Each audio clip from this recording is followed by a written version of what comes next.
오늘 주님께서 주신 말씀은 시편 124편의 말씀입니다.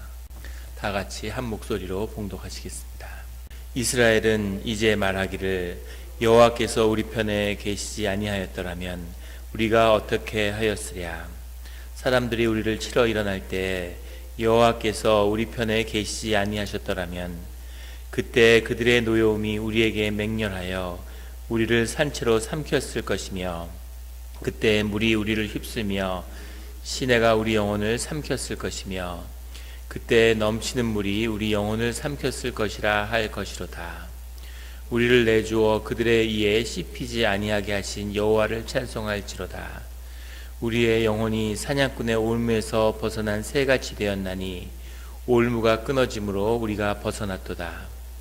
우리의 도움을 천지를 지으신 여호와의 이름에 있도다. 아멘. 다 같이 기도드리시겠습니다. 하나님 아버지 감사합니다.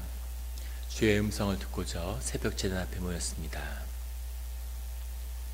우리 마음의 기도와 우리 마음의 묵상이 주님께 연락되기로 합니다. 감사드리며 예수 그리스도의 이름으로 기도드렸습니다. 아멘. 오늘 시편 124편의 말씀은 이런 고백으로 시작하고 있습니다. 이스라엘은 이제 말하기를 여호와께서 우리 편에 계시지 아니하셨더라면 우리가 어떻게 하였으랴.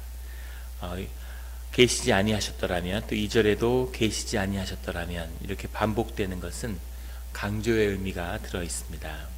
시편에 히브리 리던던스라고 그러죠. 이런 반복을 통해서 그 의미를 더 강조하는 것이죠. 여기 계시지 아니하셨더라면 계셨다는 얘기고, 또 주님이 계셨기 때문에 얼마나 다행인가 하는 안도와 감사의 고백이기도 합니다. 주님이 우리와 함께 하셨기 때문에 그 많은 고난에 대해서 우리가 지금 이 자리에 있을 수 있습니다 라고 하는 고백이죠. 또 우리가 직접 경험하지는 않았을지라도 우리 앞에 있는 재난과 어려움, 그런 고난의 가능성을 주님이 우리로부터 그 가능성을 대하여 지켜주셨다고 하는 그 고백이기도 합니다. 2절에 사람들이 우리를 치러 일어날 때, 여기서 사람들은 그 아담이라는 말입니다. 우리 그 창세기에 나오는 그 바로 아담인데 세상의 모든 사람들을 지칭하는 거죠. 이 의미는 악한 사람과 선한 사람이 아니라 사람들 가운데 있는 모든 악이 역사한다는 그런 뜻이 들어있는 거죠. 동시에 주님이 지켜주시는 나와 나를 둘러싼 모든 사람들을 대비시키고 있는 것이기도 합니다. 이것은 상당히 깊은 기도의 자리에 나아가는 그런 분별을 의미하는 거죠. 사람들이 우리를 치러 일어날 때 여호와께서 우리 편에 계시지 아니하셨더라면 주님이 세상 사람들로부터 우리를 지켜주셨다라고 하는 그런 고백입니다.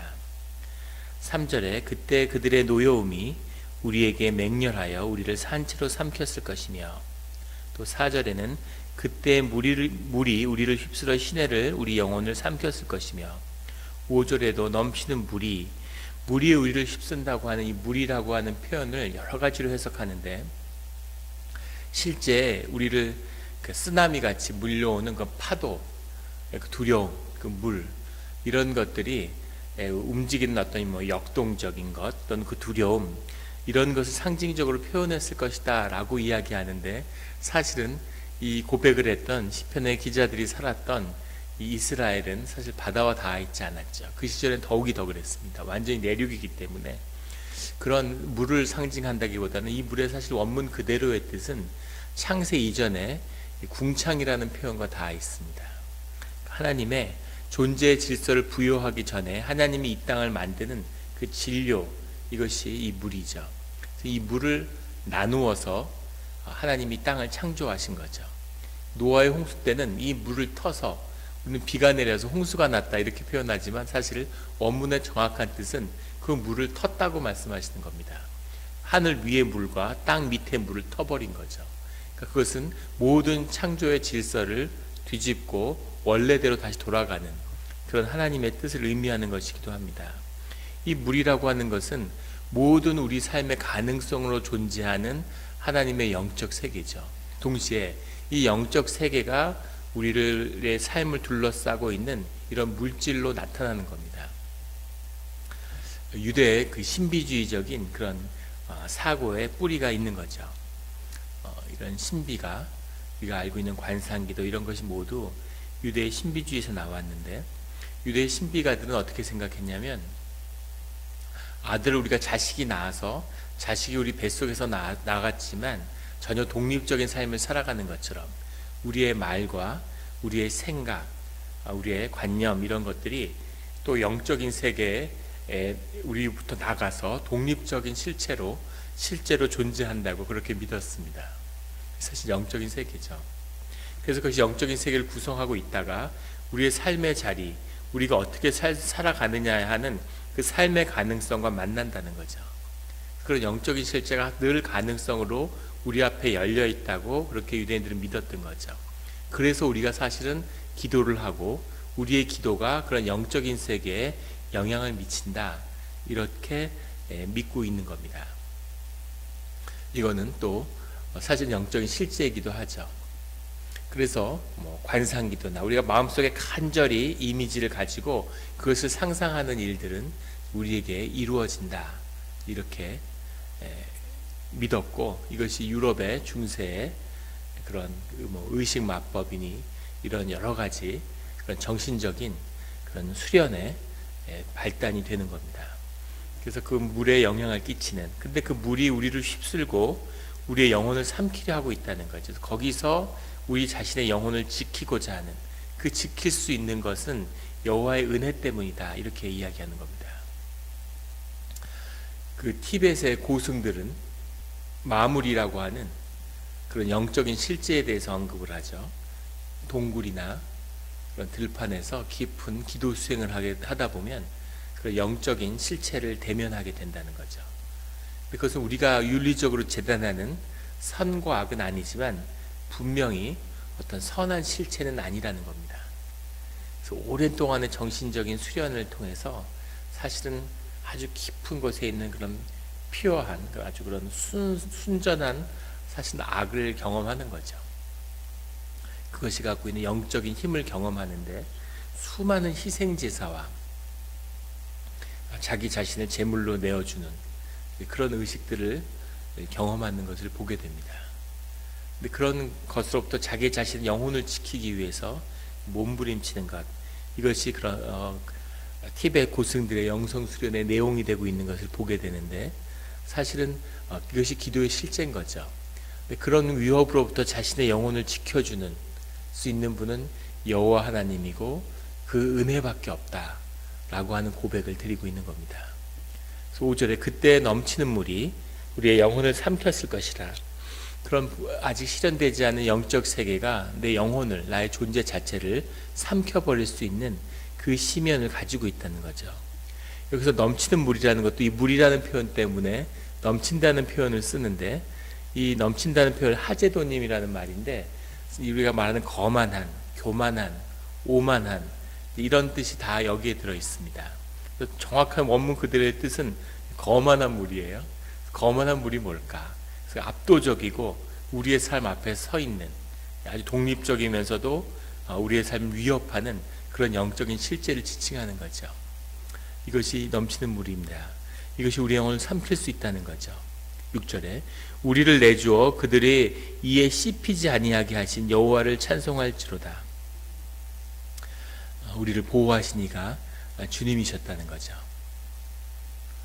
그 티벳의 고승들이 자신을 나무에 묶어가지고 영적 수련의 마지막 단계에서 사흘 또는 일주일씩 금식을 하면서 고통 가운데 기도를 하죠. 기도를 하면 그 마물이라고 하는 악귀죠, 사실은. 그게 이제 호랑이로 현신을 해가지고 와서 잡아 먹을 수도 있고 잡혀 먹지 않을 수도 있는데 그것을 지킨다는 겁니다. 지키는데 티벳 같은 데 가면 사람이 한 반쯤 뜯겨나간 그런 그 스님들이 나무에 묶여 있는 모습, 이런 모습들을 종종 발견할 수 있게 된다고 해요. 그 티벳의 밖에 있는 사람들 눈으로 보면 그냥 배고픈 표범이나 그 호랑이한테 물어 뜯겨 죽인 것으로 그렇게 볼 수도 있지만, 그들은 그것이 마물이 현신한 것이라고 보는 거죠. 마귀한테 물어 뜯겨서 자기를 지키지 못한 거죠. 자기를 지키기 위한 마지막 수련의 단계라고 표현합니다. 이 표현을 읽으면서 씹히지 아니하게 하신 이 표현 때문에 그것이 생각났는데, 우리를 내주어서 씹히지 않게 보호해야 된다는 거죠. 그 자신을 지키는 영적인 힘을 갖기 위해서 가혹한 정신적인 수련을 하는 겁니다. 그런데 주님의 자녀들은 그것을 지킴을 받을 수 있는 것, 이것은 여호와 하나님의 은혜와 도우심이라는 거죠. 그래서 늘 하나님의 편에 의지하는 이 기도를 하고, 우리 새벽 기도를 하는데, 새벽 기도를 할 때 주님의 아래 보호 아래서 기도를 하는 거죠. 주님의 이름으로 기도를 하고 예배 형식을 갖춰 기도를 하는 겁니다. 주님의 보호하심이 있죠. 기도라고 하는 것은 결국은 우리의 영의 세계를, 무의식의 세계를 열고 그 깊은 곳으로 들어가는 거죠. 그런데 거기서 뭐가 나올지 아무도 모르는 겁니다. 조심조심 주님께 의지하면서 조심조심해서 한 발 한 발 내딛는 거죠.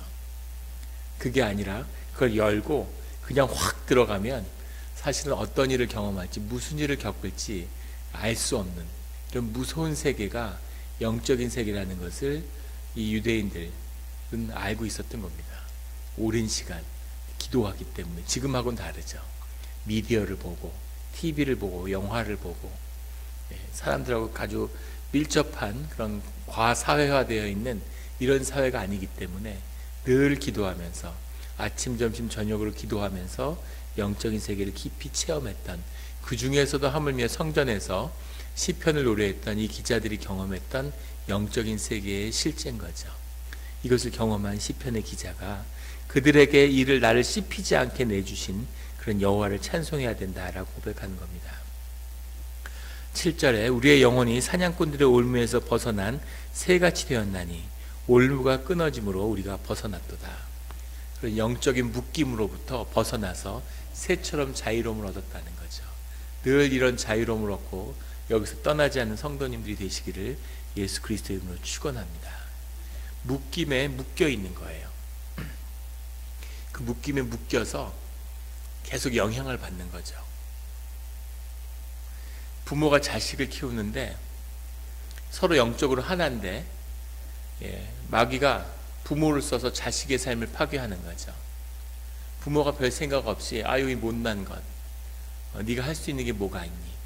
이런 식으로 네가 뭐가 되겠냐, 이런 말이 비수처럼 자식을 올무처럼 묶는 거죠.